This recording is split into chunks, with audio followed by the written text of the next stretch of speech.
Hello and welcome. You're watching Business Today Television. I'm Sakshi Batra.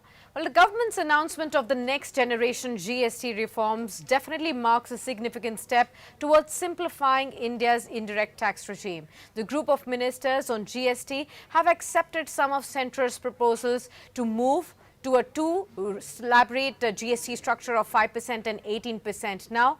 Of course, the report will go to the GST Council for further discussion and for final approval as well.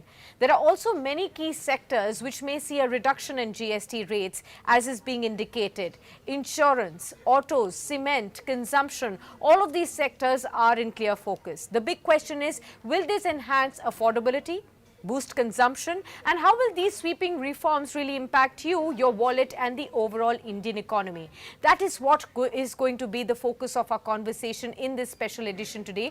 Joining in will be top industry experts and economists to help us decode what GST 2.0 could really usher in. So let's welcome our first guest on the show. Mr. Tarun Chugh, the MD and the CEO of Bajaj Allianz Life Insurance Company, is with us on the program. Warm welcome to you, Mr. Chugh, and thank you so much for taking the time out for this very critical discussion. Let's start off by understanding as to what we are given to understand from the GOM meeting. There are statements coming in that the GOM has actually considered some of the state's recommendations or proposals to exempt life and health insurance from GST. How would you think of, what's your first thought on this, sir? I think this is a very positive move forward. The industry really appreciates that the overall GST rate will come down from the current 18%. The discussion is that it will be exempt. There are some nuances there, of course. We need to understand the fine print. But net, the beneficiary is the customer. It will benefit the customer. It will benefit the customer. Can you help us understand what will be the impact on the insurance premiums if GST is completely removed? At present, every time we buy a new life or a health insurance plan, we do pay an 18% GST on the premium. So if our annual premium is anywhere between, say, for health, if it is 20,000 rupees, then additional 3,600 rupees is what we pay on, 20,000, and the total cost that we have to incur is 23,600. Similarly, if we have to pay for life, which is even lower, say somewhere around 10,000, then, it's about 1,100 or 1,200 rupees with the taxation. What will be the effective cost of such policies now, sir? Yeah. So what we have to understand is that the GST is to be paid on the term component, the amount of cover. And it is currently at 18%, the GST rate. If somebody was paying 100 rupees as a premium, this was becoming 118. So hence that was passed on to the customer, and a 100 rupee thing became 118. But what is awaited really is the details of how this is coming out. Because GST, we have to understand, is not just on the final good that is sold or the service that is sold. It is on the input cost as well. Yes.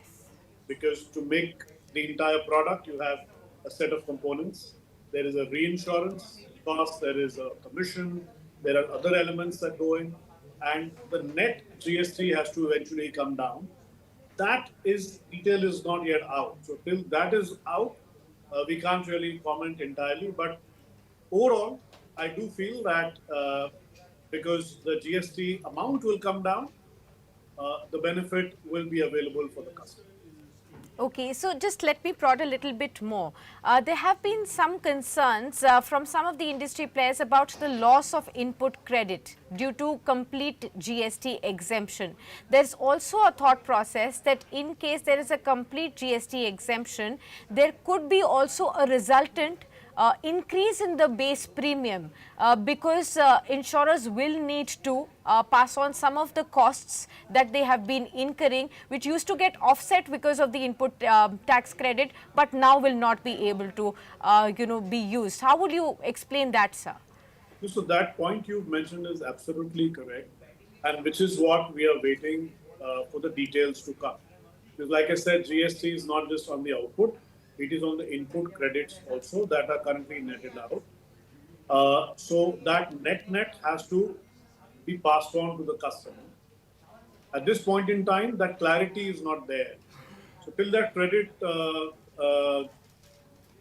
benefit going clarity comes on that bit, it's little difficult to comment that how much will be the benefit going, will the premium come down or not.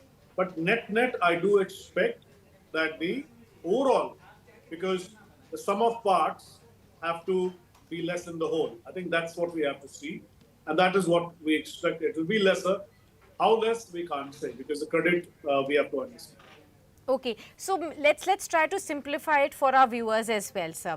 Let's take these two scenarios, 5% and a complete exemption.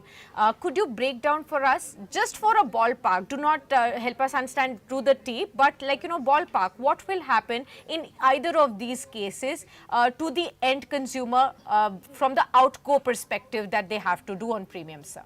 I think that's a very good approach. So, in fact, let me explain three scenarios. One is the Okay. current one, the 5%, and the 0%. The current one allows for a lot of credit inputs. So those exemptions that go to the entire GST bucket are available there. As a result, the net what goes to the customer is the 18% as of now. But in the case of a zero, let me take the extreme one, the new one that is getting talked about. Mind you, it's not final, so we don't know. There could be elements of credit they could give us on the subparts, because there is a reinsurance part we pay, there is also commissions that we pay. Both these services that are included within the main manufacturing of a term plan requires GST to be paid. So in case they allow us that benefit, then all of this will be passed off. But I don't expect that it is going to be so sweet. What I would have expected is, if it is 5%, then within 5%, if the credit was allowed for all those other input costs, it would be a lot better. But let's see, it's to be seen yet. So, but Absolutely. net, both these scenarios, the 5% and the 0% will be better than the current one. How better is dependent on the, how much better will be based on the credit input. So, as an industry, you would have preferred a 5% rather than a 0%. In any case, you're saying both 0% and 5% will benefit the customer because it's way better than the 18% that we are at right now. As an industry player, would 5% have been benefiting the industry also in some extent? See, I can't really pinpoint and say that till the input credit equation is not solved. So 5% with no input credit is also not good. But and with 0% with some input credit being made available, like maybe even reinsurance rates, for example, we pay, Yeah. that could be exempt, for example, as well. That will be great. So that takes away a lot more, the GST impact that is currently there. One of the things that we all have been looking at from the insurance industry perspective is that we still say that we are way underinsured when we compare to the other economies. Do you think this step on GST rationalization will aid in any fashion in increasing or improving the penetration of the insurance industry, sir? Absolutely. Absolutely. There is, on this point, there is no doubt, any reduction of cost will help in the expansion of insurance. Insurance to all by 2047 is the motto that the insurance industry, under the guidance of IRDA, has taken on. And it will surely help this entire process. And it's a positive step forward. Positive step forward. How would you advise fresh policy investors at this point in time? If somebody was thinking of buying a policy right now, should one wait it out till clarity emerges, till October, to buy health or life insurance? What exactly would your advice be? I think it's a little difficult to say how long. One will have to wait or not wait at all, because still we don't have any clarity. Nothing can be really said. I think the meeting is happening mid-September when we get to know some details. And then also they will possibly give us a lot more time to set up systems because you can't just start next day. There'll be new systems that will have to come up. And we'll have to see the input credit details. I'm sure there'll be back and forth and discussion with the GST Council as well on this. So, impact in terms of really getting implemented will take a lot more time than just suddenly happen tomorrow. It's not a switch on and a switch off. Okay, tell me, explain to me what about the existing policy holders? How will they expect changes to incur? Will it reflect on their existing policies as well, sir? That is another bit that is not yet clarified, Sakshi. That's a very good point you raised. I hope so. All these will get clarified in September. If an existing policyholder, for example, who's been confirmed a certain premium is which is getting paid with GST, on the face of it, should benefit on the existing money that he or she is paying. But having said that, insurance is usually a contract for life. So things do get fixed for life. So when the insurance policy originated, whatever remained will remain. But in the case of GST, this is an annual tax. So it's a little complicated. Now, they could take it differently or they could give a benefit for the past premiums as well. So it's a little difficult to comment. But on insurance, I always say a simple mantra, please keep paying your premiums. Else, there could be, there could be a little bit problems because you may not know of a possible eventuality because it's a risk which is not really easy to define as to when is it going to take place. Okay. Mr. Chugh also explained to us, apart from GST rationalization, that's slashing the GST rate on insurance products, both health and life, to either 5 or nil at this point in time, what are the other areas that you would expect the government and the GST Council to really consider when it comes to taxation or indirect taxation, apart from the cut specifically? No, I think this is another brilliant question, Sakshi. So we should look at GST as a package. GST is a package, and we should look at all the components of the package. Just saying ki, at the end of the package we will have lowest GST, but to build that package, there were components where we were already paying tax. So all those components have to be taken in. It's a good thing to say that the headline number will be less than 18, which is a good thing because overall payout will be less. But having said that, if there was benefit available on reinsurance, benefit available on commissions, and the other costs that entail GST, I think that will be a better way to approach it. Although I must say we are quite happy with the fact that already the industry is being looked at from a positive sense. Bringing down the GST by itself is good. Could you also just beyond GST help us understand at the current realm, what are the current trends that you are seeing as emerging in the life insurance industry in terms of any understanding of where we are at and how do we see going forward the growth outlook, sir? So on the act, we are awaiting with a lot of bated breath as to what is going to be coming because there are a lot of big things that are talked about. There are discussions around a composite license. Yes. There is a clear direction of which we are sensing on 100% FDI.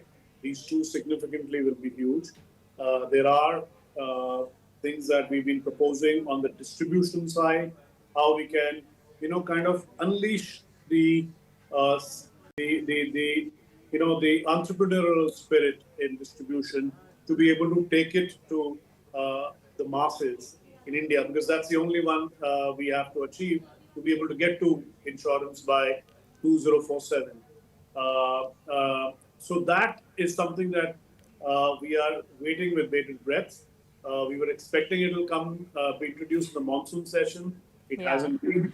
Let's hope it is introduced by the winter session. But fingers crossed and bated breaths is the two set of terminologies I would use here. Fantastic. Mr. Chugh, it's been an absolute pleasure to speak to you and seek such wonderful insights. Again, thank you very much, for all the time that you have spared for us. We'll definitely speak again with you once we have more clarity on the developing situation on GST rates as well. Thank you so much. Truly appreciate your time, sir.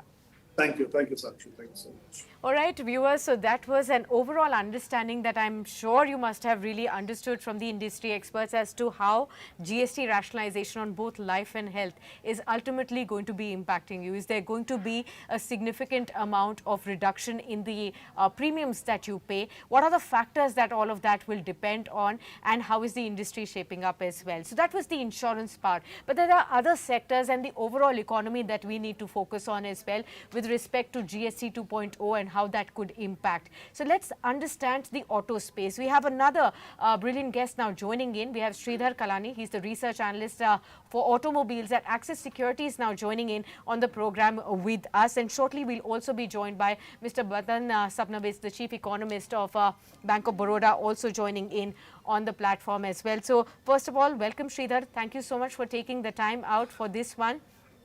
How would you really look at, what are your first thoughts when it comes to the GST rationalization that's being talked about? What we can extrapolate from the recent GOM meetings is that they have accepted Centre's proposal of having a two-slab structure, 5% and 18%. Currently, the auto ancillaries are largely put in the 28% bracket. So if that bracket completely goes away, the next lower bracket is 18%, and that's where we are given to understand that the auto sector could be looking at a sharp reduction in the GST rates. Tell me, what's your first thought? How will this really impact, on the prices of cars, two-wheelers? Is there going to be a significant reduction there? Thank you, Sakshi, for having me here, first of all. And yes, government has truly announced a Diwali bonanza for all the consumer to prop up the demand. We all know that the demand has been stabilizing for last 1 year. It was wildly growing in certain sectors, but government having come up with a GST 2.0, as everyone seems to be mentioning, this will be like a immunity booster that was given to everyone, post the COVID era. So GST reduction of almost from 28% to 18% in most of the cases will be like a immunity booster for the auto sector as a whole, considering the tariffs that had been announced by US on India. However, the domestic demand will be the way forward, which is expected to grow, specifically mentioning about two-wheelers and passenger vehicle in the smaller segment, CC segment. Okay. Also help us understand, Shridhar, when it comes to, the large part, or I think about 50% of the market would be to the small cars. Is there a lot of enthusiasm and optimism there, at least in this market?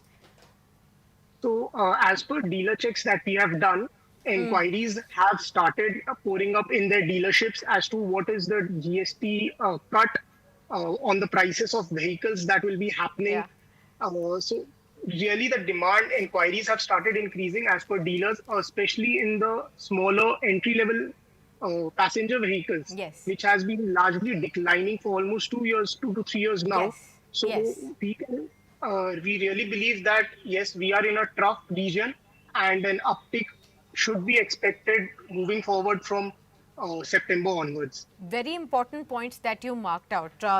Viewers, a lot of brokerage houses have already, you must have been seeing the reports on Business Today as well that we are putting out. A lot of brokerage houses are penciling a 7 to 9% kind of a price drop for small cars, those that are under 1200 cc, and that makes up for about 50% of the industry as well at this point in time. But like Shridhar pointed out, over the last couple of years, the trend had been shifting that more and more people were going for either mid-size or large-size SUVs, and there was a slower demand for the smaller car segment. Now with the significant reduction here, because the SUV is still likely to be priced at around 40% is what we are given to understand. We are not yet sure.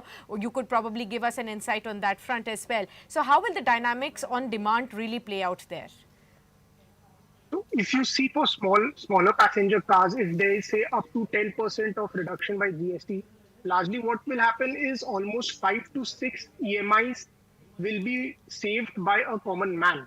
So it's a huge portion, 5 to 6 EMIs in passenger vehicle cars. In two-wheelers, if you talk about, there'll be almost 3 to 4 months of EMIs, what an average common man will be saving, which is a big ticket size for him to increase his consumption in other areas also.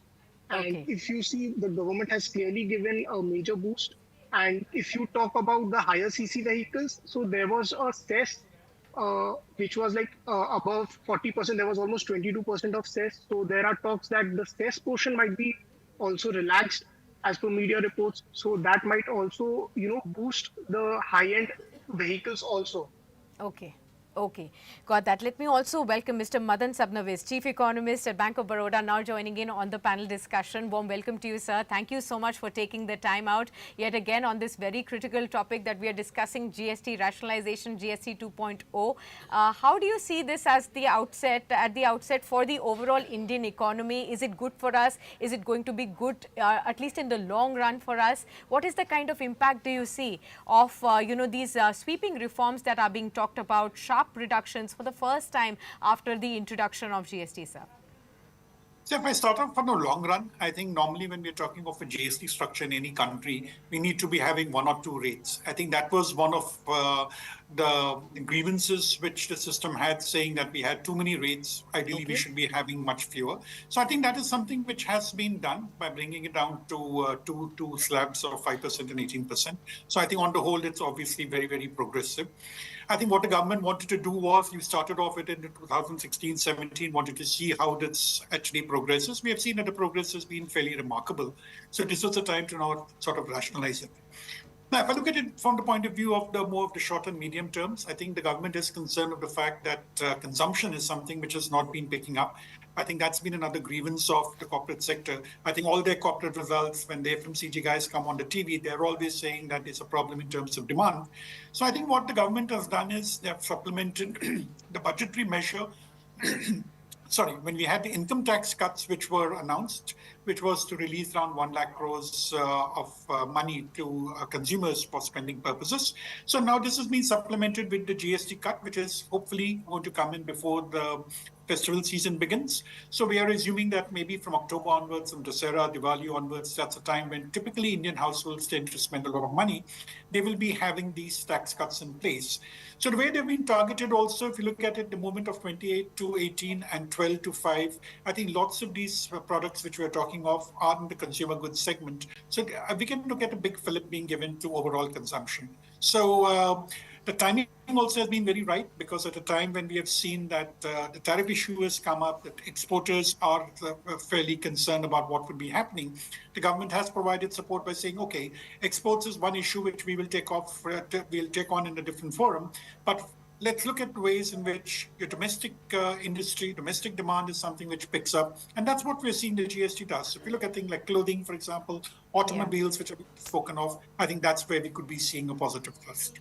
Fantastic. Mr. Sabnavis, I'll also bring up to you, two more questions, clubbed in one on the basis of certain brokerage houses reports that we are getting. We got an SPI research report that now proposes expects that if the proposal is implemented, it could result in a revenue loss of about 85,000 odd crore rupees in a year. For the current fiscal, if it is implemented from October 1st, they expect it could be 45,000 odd crore rupees odd or so. Now, at the same time, they also expect the boost to consumption to add about 1.98 lakh crore rupees as well. Jefferies also came out with a report expecting, a boost to consumption to the tune of about 2.5 lakh crore rupees as well. Could you break down for us how would these two aspects be seen at this point in time? Impact on the short term on the revenue loss and impact on the short term on the consumption aspects, sir. Okay, now if you're looking in terms of what could possibly be the revenue transfer which could take place, so rather than the revenue loss, which sounds slightly negative, I would rather say it's a revenue transfer. It's more transfer of resources from the government to the households. Our estimate is it could be in the region of around 70,000 crores to 1 lakh rupees. So it depends actually on the nitty-gritties about how specific products are taxed, which move. Even some of the 28% things are going to go to the 40% bracket. So we're talking about this kind of range of around 70,000 to 1 lakh crores. So this is a kind of thing which the government is taking on itself. So we've already seen the income tax boost which has been given. Interest rates have been lowered by the Reserve Bank of India, and now we're talking of the GST rationalization, which could be leading to this potential transfer of income. Now, in terms of overall consumption, see, the immediate thing is if I get 1 lakh crores, I spend 1 lakh crores. So the immediate run cannot be more than this particular amount. And in fact, if I'm going to spend the same 70,000 to 1 lakh crores in terms of consumption, there will once again be an implicit revenue for the government. So the actual transfer, the nominal will be, say, 70,000 to 1 lakh crores. Maybe around 15% of that would be coming back in the first stage in terms of higher GST collections. So therefore, the government would also be benefiting from this additional consumption which takes place. Now, when we're talking of other numbers, I'm not quite sure how they've been calculated. This must probably be the cumulative which could take place over a period of time. Otherwise, logically speaking, if I'm the government, I'm giving you 1 lakh crores, you can spend 1 lakh crores. Okay. Okay. Just resultant impact on the overall GDP growth, if you could expect or help us understand, sir, of this boost to the consumption that we are somehow estimating. What could that be? See, we're talking in terms of GDP, provided we're talking of this entire amount being consumed. It's quite possible it could go into the stock market, it could go into bank deposits, depending upon what the marginal propensity to consume and save are for the households. But assuming this entire amount goes up, just look at it, 1 lakh crores as a proportion of 330 lakh crores could be around 0.3% or so. Won't be very, very significant, but yeah, that there would definitely be some increase which will take place in terms of consumption. We shouldn't magnify it. It's not something which is going to change the number of 6.5% significantly, but yes, this 0.03% or so could be the kind of positive boost which will come to GDP. Okay. I'll ask one question to Shridhar also. Shridhar, you've been talking about how the impact will be seen across the board in various segments, four-wheelers, two-wheelers, across the board as well. One, I want to ask you, because we are right at the beginning of the festive season at this point in time. We have Onam, Ganesh Chaturthi. A lot of these festivals usually see a spike in sales for auto, vehicles as well. Do you think there will be a sentiment of, okay, I'll hold back my purchase now till the time the final reduction is brought in? Do you see for the next 2 months or so a delayed or a deferment of that decision by a lot of our viewers and consumers at large? Yes, there might be some postponement in the near term because of the wait and watch situation in the GST. We have had words with various dealerships, and yes, they have also confirmed that demand is not subdued, but it will be procrastinated for 1 month or 2 months till the time GST clarity on GST comes. Okay. Any price differential that you can help us out with, Shridhar, when it comes to both small cars and the SUVs that we are talking about? Right now, small car is somewhere to the tune of 7-8 lakh rupees. We have, the SUVs that start upwards of 12, 13, 14 lakh rupees as well. What is going to be the price differential when this GST cut comes in? So what we are factoring in is that in the smaller passenger vehicle cars, dealerships have already started, giving discounts on slow-moving vehicles, right? So a lot of discount or a lot of cut in those segments might not be possible. But what we are factoring in is around 8 to 10% in passenger vehicle and two-wheeler will be seen across the board. And in SUVs and in premium segment, we will have to wait and watch as to what exactly the government mandate comes out. But yes, it will be definitely around 10% area. Okay. Mr. Sabnavis, if you could help us understand, apart from these big steps that the government is likely to take and, the GST Council is likely to take on the reduction on the rates per se on GST, are there any other recommendations that you would have to the government in probably more simplifying more GST regime or maybe creating more ease of business? In terms of taxation, I think the government has done an excellent job. Direct taxes first and now indirect taxes. Now, things like ease of doing business, that is more from the point of view of industry. This is something which is an ongoing process. And we should remember that India is a federal structure, so the center can do only so much. We also need to see how the states do react. And I think there's a lot of competitive federalism in India. We have seen a number of states also trying to reach out to the investors. So this is something which is work in progress and will continue to be so for the next couple of years, especially every everybody's cognizant of the fact that this tariff thing has been very unsettling, and everybody would like to make sure that their own state, their own region, the entire country, all the companies, all industries are provided any kind of support in these kind of conditions. So bringing in Shridhar, yes, Shridhar, I want to understand from the industry perspective, how are you seeing this? Especially because, a lot of our input costs, raw material costs, regulatory costs, they're already going up. The sector has been facing a lot of stress over the last 2 years as well. What is the likely impact that the industry is drawing from this GST rate cut? With respect to industry, like on the GST, industry gets an input tax credit. So Yeah. increasing or decreasing is basically a pass-through for them for the retail and end consumer. Industry as such will benefit from largely larger volumes because of the prop-up in demand that will be arising. As a result, their margins are expected to improve over the next 6 to 12 months. And I'll not be commenting on the very near term, but yes, on a broader level and on a medium to longer term level, it's a very positive atmosphere. It's a very welcome decision by the government. And as Madanji rightly said, the government has been taking steps from a very long time. First with the income tax reduction. Then after that, the RBI came out with a very clear-cut policy as to what it Correct. would like to do. And going forward, also from January onwards, we are expecting the Eighth Pay Commission to come into the picture. The money definitely will be coming out by, say, next year festive. So overall, next year is something which will bring a higher growth than what was earlier expected. Now, for Okay. two-wheelers, where we are expecting mid to high single-digit growth, that growth forecast has increased from high to almost lower double-digit. For passenger vehicle, which was largely lower single digit growth, that has been revised to mid single digit.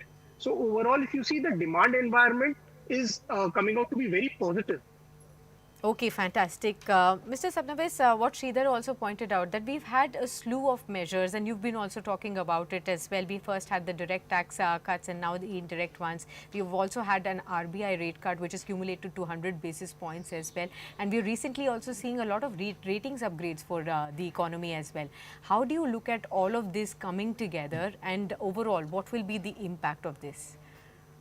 See, all these steps are very, very positive because it puts the Indian economy in a different light. So when I talk of the S&P upgrade, for example, I would say that the government actually need not bother about the rating because the government doesn't borrow from overseas markets. But Indian companies do borrow. And the fact that the rating has gone up means you can borrow maybe 5 to 10 basis points lower. So it's a benefit for them. And more important, it becomes a prestige issue. So at a time when India is the fastest growing economy, it is very robust and resilient economy, which we have seen, getting this kind of a pat on the back on account of S&P, which is an international rating agency, which has been very, very harsh when it comes to downgrades. They've also done it for United States, and they're very, very slow to upgrade. So while I still think that maybe triple B is not what India deserves, we are definitely in the A or A plus category, but that's a personal view. But the rating agencies do call the shots finally. I would say that this is kind of a vindication of all the policies, everything that India has done right in the last 4 or 5 years, especially after COVID. Because even during COVID, I think the kind of very conservative approach which the government took, giving help where it was required, but it wasn't really extravagant. There were no cash payments given to all individuals like was done in Europe or in US. I think it's been very prudent policies. It's very fine-tuned policies. So you see where the problem is and you try and address it through appropriate policies. I think that's what the S&P upgrade is all about. So we're seeing a lot of fiscal consolidation at the same time. Wherever support has to be provided to the poor, it has been done within these confines. Absolutely. One more point, Shridhar, that I wanted to ask you is with respect to the component ecosystem as well. How does this really make, the entire industry more competitive within India and outside as well? Do you also think this is a good move for the entire component making industry as well? Yes, definitely. B2B players like, say, Uno Minda, Endurance, Motherson. There are also companies like Sansera Engineering, Minda Corporation. So all the whole auto component sector as a whole will benefit out of this GST rate cut because they are highly dependent on the domestic demand.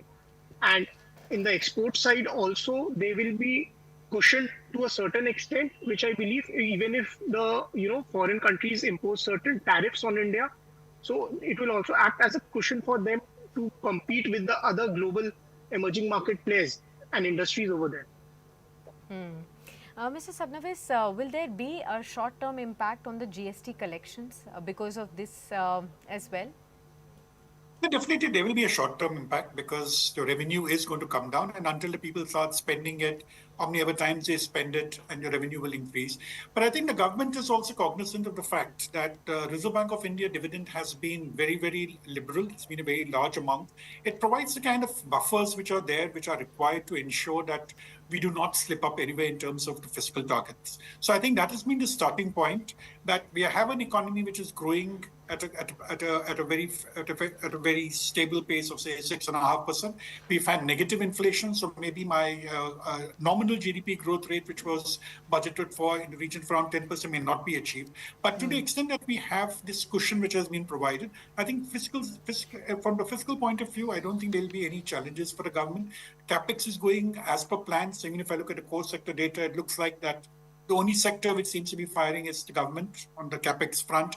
So I think the economy is on the whole very well placed. And when you're talking of the GST, I don't think it's going to really create any major dent as far as the government is concerned. And I'm sure to the extent that there would be some kind of giveaway when it comes to the GST reductions in the second half of the year, that has already been buffered for when you're while looking very carefully at what the budget numbers are.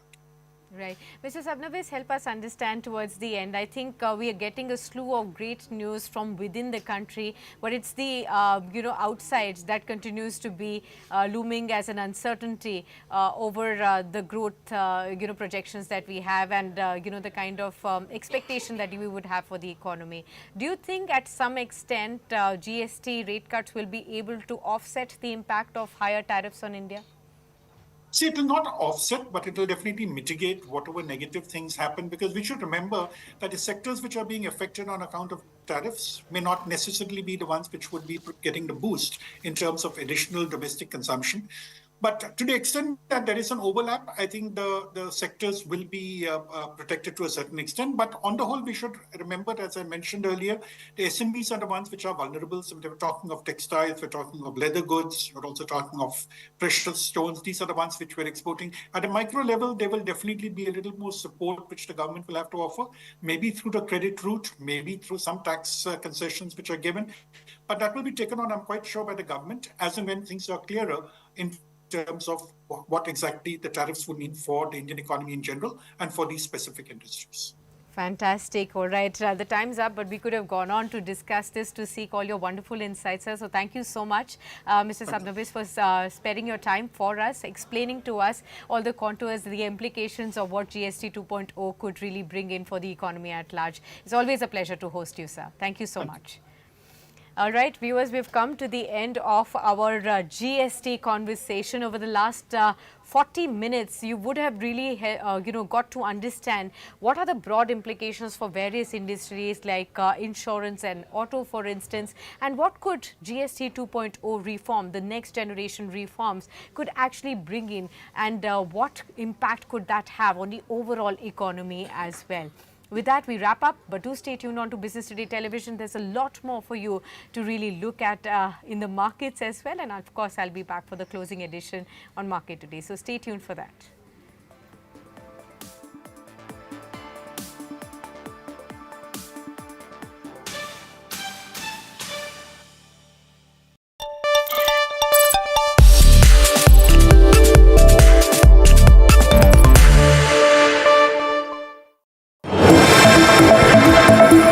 External Affairs Minister Jaishankar is in Moscow even as the United States threatens to tighten tariff pressure on India. Jaishankar met Russian President Vladimir Putin, reaffirming India's strategic partnership. He conveyed greetings from President Murmu and Prime Minister Modi and discussed preparations for the annual Leaders Summit. The message from Delhi and Moscow is clear.